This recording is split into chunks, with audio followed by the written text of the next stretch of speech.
Video lecture में हम 29 जनवरी के करंट अफेयर्स को कवर करेंगे।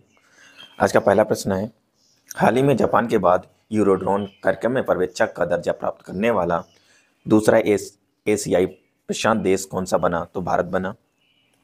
दूसरा प्रश्न, कौन सा बंदरगाह 2027 तक 10 बिलियन TEU के साथ शीर्ष वैश्विक बंदरगाहों में प्रवेश करने वाला भारत का पहला बंदरगाह बन जाएगा? तो ये जवाहरलाल नेहरू बंदरगाह बन जाएगा। तीसरा प्रश्न, भारत का सकल कर राजस्व GTR वित्त वर्ष 2023-24 में 10.8% बढ़कर कितने लाख करोड़ रुपए होने का अनुमान है? तो ये 38.4 लाख करोड़ रुपए होने का अनुमान है। चौथा प्रश्न, विश्व न्याय परियोजना द्वारा जारी रूल ऑफ लॉ इंडेक्स 2024 में भारत ने कौन सा स्थान हासिल किया है? तो ये 79वां स्थान हासिल किया है। पांचवा प्रश्न, विनिर्माण क्षेत्र ने वर्ष 2024 में भारत की GDP में लगभग कितना प्रतिशत योगदान दिया है? तो 17.6%। छठा प्रश्न, साइबर सुरक्षा सहयोग पर बिम्स्टेक विशेषज्ञ समूह की दूसरी बैठक भारत में कहाँ आयोजित की गई? तो ये नई दिल्ली में की गई। सातवां प्रश्न, हाल ही में किस मंत्रालय ने वृंदावन के बांके बिहारी मंदिर को विदेशी अंशदान के तहत लाइसेंस प्रदान किया? तो गृह मंत्रालय द्वारा।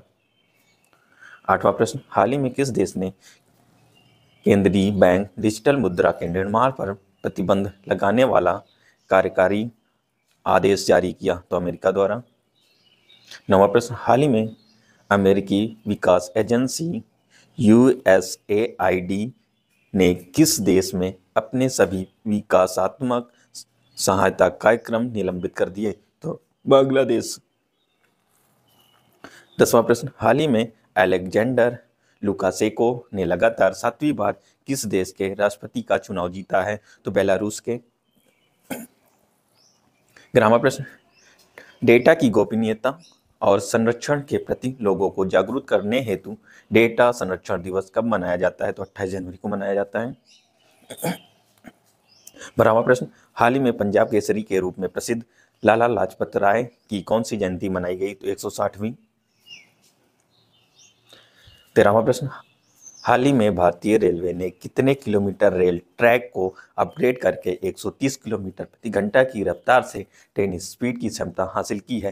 तो 23,000 किलोमीटर। 14वां प्रश्न, प्रधानमंत्री नरेंद्र मोदी ने 28 जनवरी को कहाँ 38वें राष्ट्रीय खेलों का उद्घाटन किया? तो ये किया है देहरादून में।